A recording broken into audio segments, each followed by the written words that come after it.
नमस्कार दर्शकों, आपका मेरे YouTube चैनल में स्वागत है। अगर आप मेरे चैनल पर नए हैं तो लाइक, सब्सक्राइब और शेयर अवश्य कीजिएगा। आज मैं लाया हूँ एक कहानी, राजकुमारी। तो चलिए शुरू करते हैं कहानी। एक था राजा, एक बार उसकी 10 साल की बेटी राजकुमारी लेनोर बीमार पड़ गई। कई डॉक्टर बुलाए गए लेकिन कोई उसकी बीमारी समझ न सका। राजा परेशान था कि वह ऐसा क्या करे जिससे उसकी लाडली बेटी ठीक हो जाए। यही सवाल उसने राजकुमारी से भी किया। तो उसने कहा, मुझे चांद चाहिए। राजकुमारी ने कहा, मुझे चांद चाहिए। अगर आप मुझे चांद ला दें तो मेरी तबीयत ठीक हो जाएगी। इसका आकार पूरे यह सुनकर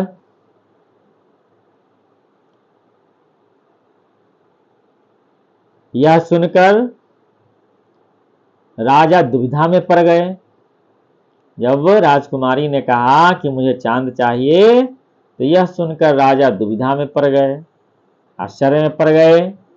लेकिन उसे हर हालत में अपनी बेटी को ठीक करना था। इसलिए बिना देर किए उसने अपना दरबार लगाया।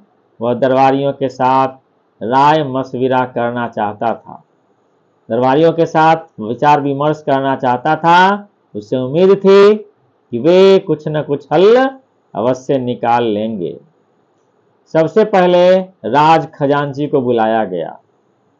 राजा ने सारी बात बताते हुए कहा, खजांची जी, आपने अब तक हमारे लिए काफी कुछ किया है। क्या आप राजकुमारी के लिए चांद ला सकते हैं? खजांची चौंक पड़ा। भाई चांद कैसे, कहां से? आप कहें तो मैं अनमोल हीरे जवाहरात ला सकता हूं, लेकिन चांद? उसके चेहरे पर पसीना झलक रहा था। ओह बाप रे, वह कैसा काम कर दिए राजा।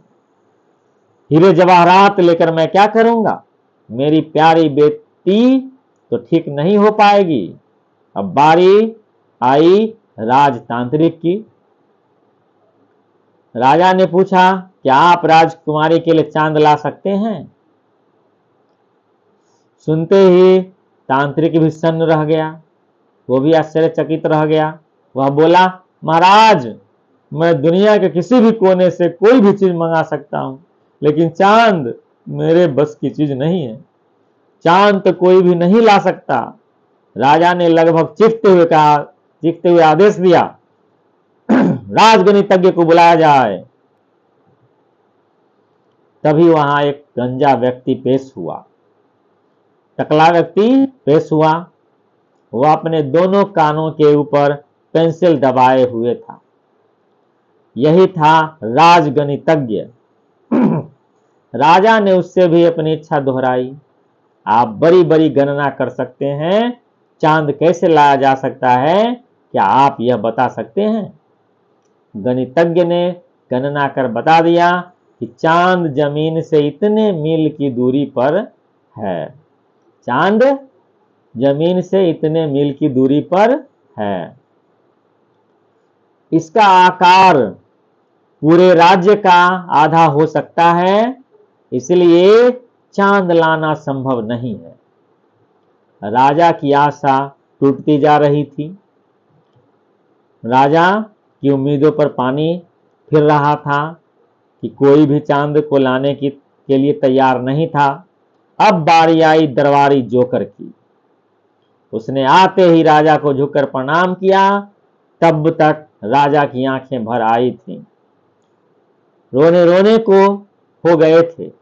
वे भर्राए गले से बोले, जब तक रानी बेटी को चांद नहीं मिलेगा तब तक उसकी तबीयत ठीक नहीं होगी। क्या तुम चांद ला सकते हो? जोकर ने कहा, हाँ क्यों नहीं। राजा हैरान था।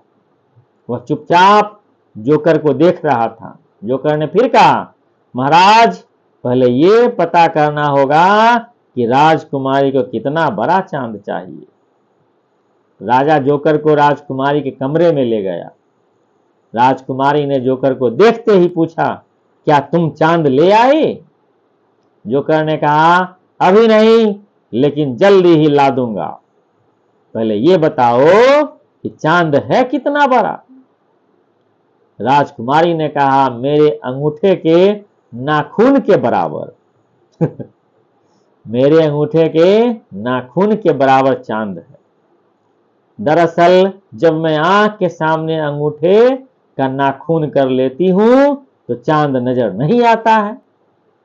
जोकर ने पूछा, अच्छा ये बताओ कि चांद किस चीज का बना है और कितनी ऊंचाई पर रहता है?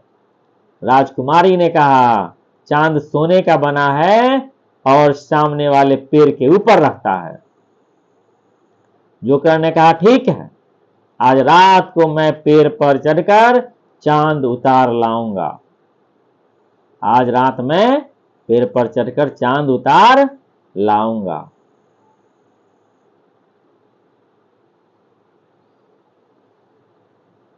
जोकर ने राजा से कहा,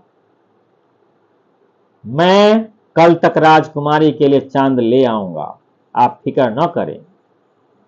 अगले दिन जोकर सुनार से सोने का एक चांद बनवा कर ले आया। उसने यह चांद राजकुमारी को दे दिया। राजकुमारी तो ठीक हो गई, लेकिन राजा को चिंता खाए जा रही थी कि रात को जब राजकुमारी खिड़की से असली चांद को देखेगी तो कहीं उसकी तबीयत फिर से खराब न हो जाए। रात को जब चांद निकला तो राजकुमारी उससे देखने लगी। जोकर ने राजकुमारी से पूछा, अच्छा राजकुमारी, जरा ये तो बताओ कि जब चांद तुम्हारे गले में लटका है तो आसमान में कैसे निकल आया? राजकुमारी हंस पड़ी और बोली, तुम सचमुच बहुत मूर्ख हो।